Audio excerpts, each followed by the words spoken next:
On a vu le film de Fellini mardi dernier. C'est loin d'être un de ses meilleurs.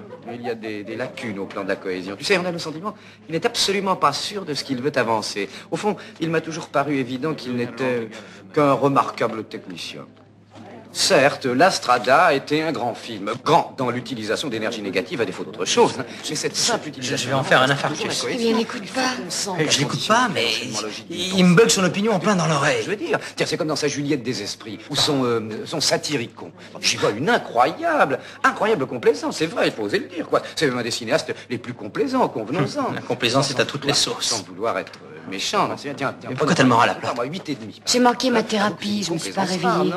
Enfin, comment tu peux faire pour dormir à ce point? Personne ne m'éveille. Est-ce que tu comprends que c'est une conduite d'hostilité envers moi? Ah, évidemment, c'est à cause de notre problème sexuel. Non, écoute, tous les gens qui font la queue dans le New Yorker doivent connaître notre fréquence coïtale. Tiens, prenons Samuel Beckett. Oh. Tu sais que j'admire ses procédés. Et voilà un gars qui ne me prend pas du tout aux tripes. J'en connais un que je prendrais au trip. Ah, je moi. t'en prie, Ali. Mais il me postillonne dans le cou, c'est vrai, il bavasse en me bavotant dans la nuque. J'ai un autre grief contre toi.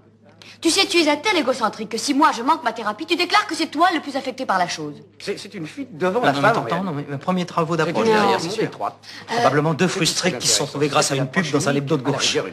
Antenne éclectique voudrait contact avec femmes qui s'intéressent à Mozart, James Joyce et sodomie.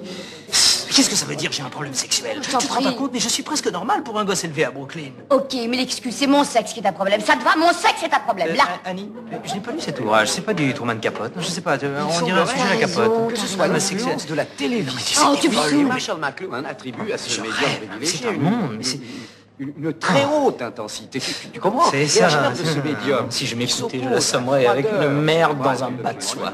apporte une énergie. Mais qu'est-ce qu'on peut bien faire pour se débarrasser d'un pignouf de cet acabit dans une queue? Tout de même, j'ai C'est bien le vrai, droit quoi, mais je d'exprimer deviens mon opinion, enragé. nous mais sommes oui, en mais démocratie. hein, il a le droit de vous... Mais faut-il C'est que un vous monde. l'exprimiez si fort? Enfin, mais c'est la honte, cette façon de pontifier sans arrêt. Et ce qui manque pas de sel, c'est que Marshall McLuhan, vous n'avez rien compris au vrai travail de McLuhan. Vraiment. Bien, figurez-vous qu'à l'Université de Columbia, j'ai la chaire télévision, médias et culture.